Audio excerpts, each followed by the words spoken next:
Perkenalkan, saya Renal Kevin Nathaniel dari Prodi Teknologi Hasil Perikanan.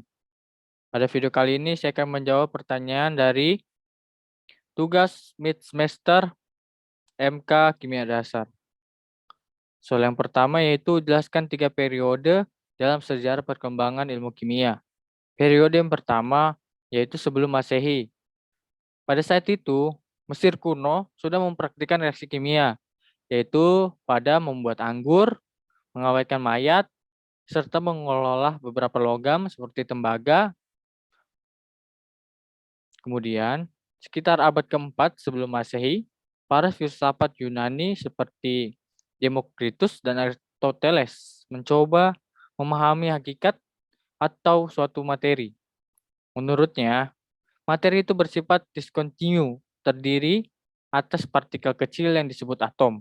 Akan tetapi, pada Aristoteles menolak pendapat Demokritus itu. Ia mengatakan bahwa materi bersifat kontinu dan tidak ada yang tidak terbagi. Kemudian masuk periode yang kedua. Pada abad pertengahan, yaitu sekitar tahun 500 sampai 1600, kimia lebih diarahkan ke segi praktis.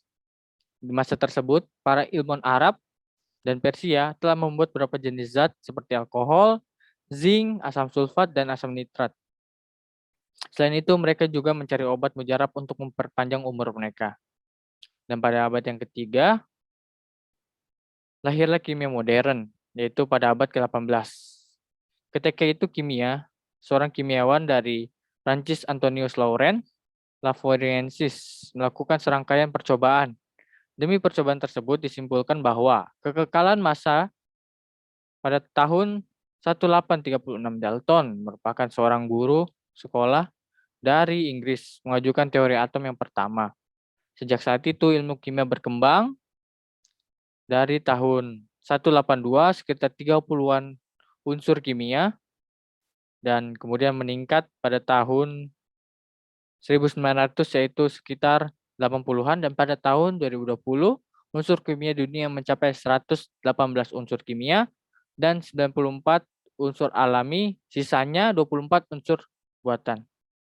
Kemudian saya akan menjelaskan atau menjawab pertanyaan kedua, yaitu jelaskan konsep dasar kimia. Yaitu konsep dasar paling mendasar dari kimia adalah hukum kekekalan massa yang menyatakan bahwa tidak ada perubahan jumlah zat yang terukur pada saat reaksi kimia biasa. Kemudian di konsep kimia dasar itu memiliki 3 aspek, yaitu yang pertama aspek struktur, yaitu mempengaruhi sifat. Jadi struktur zat tertentukan mempengaruhi sifat dari zat itu. Dan di dalam kimia ada jenis ikatan, yaitu ikatan ionik dan ikatan kovalen. Aspek yang kedua, yaitu aspek energi, merupakan pembentukan suatu zat membutuhkan suatu energi, baik energi yang baik dilepaskan maupun energi yang diterima. Kemudian aspek yang ketiga, aspek kinetika atau kinetik, ini berhubungan dengan waktu atau kecepatan. Contohnya seperti struktur atom kimia dan aspek termokimia. Dan di konsep dasar kimia memiliki juga 3 dunia, yaitu dunia mikro, submikro, dan simbol. Dunia mikro adalah dunia kimia yang kita lihat dengan mata telanjang atau mata nyata. Kemudian di dunia submikro merupakan kebalikannya. Dunia yang tidak dapat kita lihat dengan mata telanjang atau mata terbuka, tetapi bisa kita lihat dengan bantuan alat. Kemudian dunia simbol, yaitu di mana di dalam kimia itu identik dengan simbol. Contohnya CO2, H2O. Saya akan menjawab juga pertanyaan yang ketiga. Nah, itu jelaskan tentang perkembangan teori atom, yaitu atom Dalton, atom Thomson, atom Rutherford, atom Bohr, dan mekanika kuantum. Ya, menurut teori Dalton, itu merupakan bola pejal yang tidak bermuatan. Selain itu, menurut teori ini, atom merupakan kesatuan terkecil yang tidak bisa dibagi-bagi lagi. Dan unsur kimia yang berbeda akan memiliki jenis atom yang berbeda pula. Tapi sayangnya, teori Dalton tidak dapat menjelaskan bagaimana atom sebagai bola pejal dapat menghantarkan arus listrik. Kemudian masuk ke teori yang kedua, yaitu teori Thomson. Di teori Thomson ini, Sesuai dengan namanya, ini ditemukan oleh Joseph John Thomson. Yaitu menurut Thomson, atom ini seperti roti kismis. Kenapa? Dikarenakan atom merupakan bola padat bermuatan positif dengan partikel negatif atau yang disebut dengan elektron yang disebarkan di dalamnya. Selain itu, muatan positif dan negatif pada atom tersebut jumlahnya sama. Model atom ini dibuktikan dengan penelitian Thomson yang menggunakan sinar tabung katoda. Tetapi sayangnya, model atom ini dari teori Thomson tidak dapat menjelaskan susunan muatan positif dan negatifnya di dalam atom. Kemudian kita masuk ke teori Rutherford, dikemukakan oleh Ernest Rutherford pada tahun 1911. Dalam teori atom ini, atom mengandung inti atom yang bermuatan positif dengan elektron yang mengelilingi dalam lintasannya. Dan massa atom ini terpusat di inti atom dan sebagian besar volume atom tersebut merupakan ruang hampa. Hal ini dibuktikan dari hasil percobaan penembakan logam oleh sinar alfa yang dikenal sebagai percobaan Geiger-Marsden. Tetapi di teori atom Rutherford tidak dapat menjelaskan mengapa elektron tidak jatuh di dalam inti atom. Kemudian kita masuk ke teori atom Bohr, yaitu dicetuskan oleh Niels Bohr dan Ernest Rutherford pada tahun 1913. Dalam model atom Bohr tersebut, dinyatakan bahwa atom terdiri dari atom yang mengandung proton, neutron, dan dikelilingi oleh elektron yang berputar di orbitnya atau tingkat energi tertentu. Orbit ini dikenal dengan kulit atom.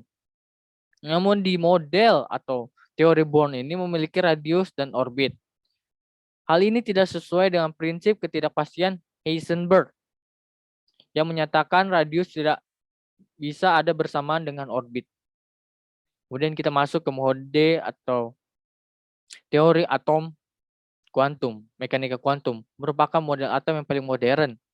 Atom ini terdiri dari inti atom yang bermuatan positif dan awan-awan elektron yang mengelilinginya. Dan prinsip tersebut kurang lebih berbunyi seperti tidak mungkin dapat ditentukan kedudukan dan momentum suatu benda secara seksama pada saat bersamaan. Yang dapat ditentukan adalah kebolehjadian menentukan elektron pada jarak tertentu dari inti atom. Yang keempat, menjelaskan tentang sistem periodik unsur, fungsi tabel. Kolom dari baris, jelaskan tentang deret latanida, aktinida, dan jelaskan tentang golongan A dan golongan B. Sistem periodik adalah tabel unsur yang dikelompokkan berdasarkan kenaikan nomor atom, konfigurasi elektron yang bertujuan untuk meramalkan sifat unsur. Tabel periodik ini disusun berdasarkan nomor atom, yaitu jumlah proton dalam inti atom, konfigurasi elektron, dan keberulangan sifat kimia. Kemudian kita masuk ke fungsi tabel periodik, yaitu membantu mengetahui nomor atom, konfigurasi elektron, dan mempelajari setiap sifat unsur beserta keteraturannya. Kemudian fungsi tabel ini disebut periode, sedangkan kolom disebut golongan.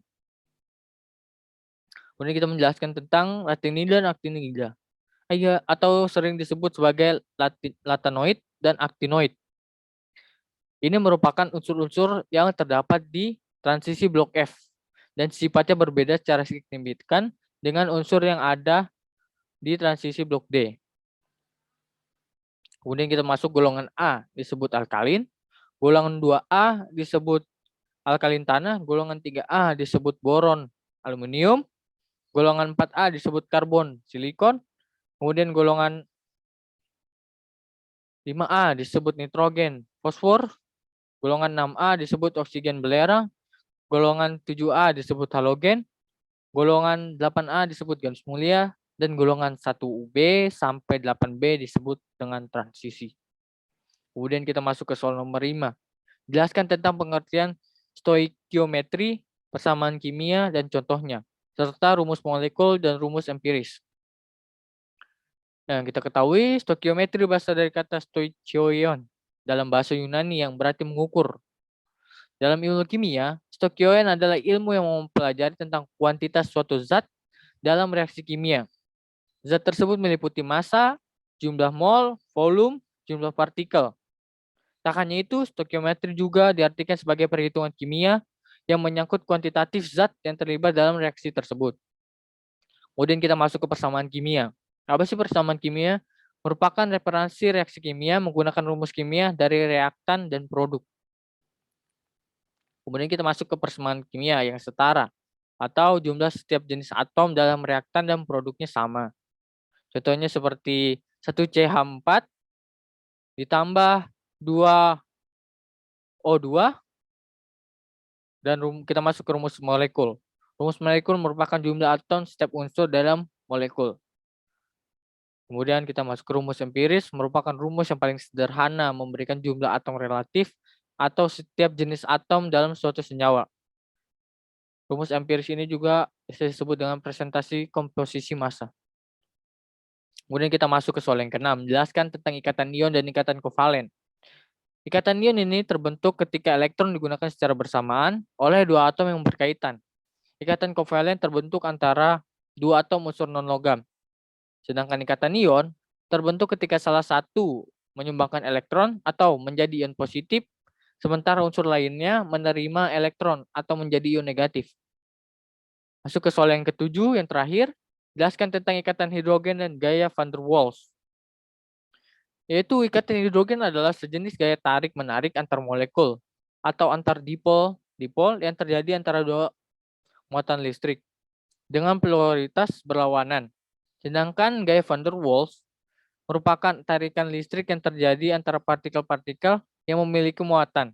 Partikel ini dimaksud dapat berupa ion, molekul dipol, atau dipol terinduksi. Sekian video dari saya. Jika ada salah kata, kurang lebihnya mohon maaf. Terima kasih.